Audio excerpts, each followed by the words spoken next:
amplifying his hatred for their movement even more. In a revenge attempt to discredit the political opinion held by those who were trying to ruin his life, Paul Miller would then register a YouTube channel by the name of Gypsy Crusader, uploading first-hand accounts of the mid-2020 New York riots, attempting to display the violent nature of the protesters. Those who aligned themselves with such a movement were unsurprisingly not happy with Gypsy Crusader's attempt to discredit them and would once again snap back at him, this time going even further by harassing Gypsy Crusader's family. So they found my mother's business, they harassed my mother for weeks and weeks and weeks, they called her for weeks on end, then they finally came to my mother's house looking for me, not knowing that I don't live there. Also putting him in a position where he was completely unemployable. They proceeded to dox me again and then get me fired from my personal training job, and then I was not able to make money anymore. Understandably, once again, Paul wasn't too happy with this. However, rather than fighting back with violence, Paul began to upload videos to his Gypsy Crusader YouTube channel, stating that it was the only way he could fight back legally. I just did this because it was the only thing that it was the only thing legal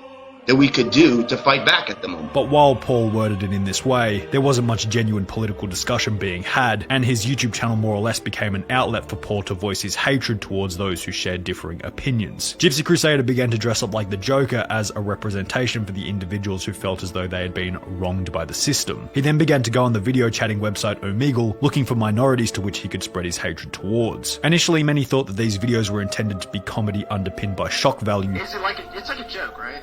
However, the reality was quite the opposite. Viewers who held similar views as Gypsy Crusader and felt as though they had been wronged by the system resonated with his message, and as a result, Gypsy Crusader began to build up an audience around his unique videos. He's the Joker in real life, and I kinda like it. Many who didn't even agree with his message also developed a liking for Gypsy Crusader, as they respected his ability to stand up for what he believed in, or they simply liked the fact that he put in the effort to fully dress up as the Joker while on Omegle, regardless of whatever he was talking about, an ultimate negative as it unfortunately added credibility to his, by this point, extreme views.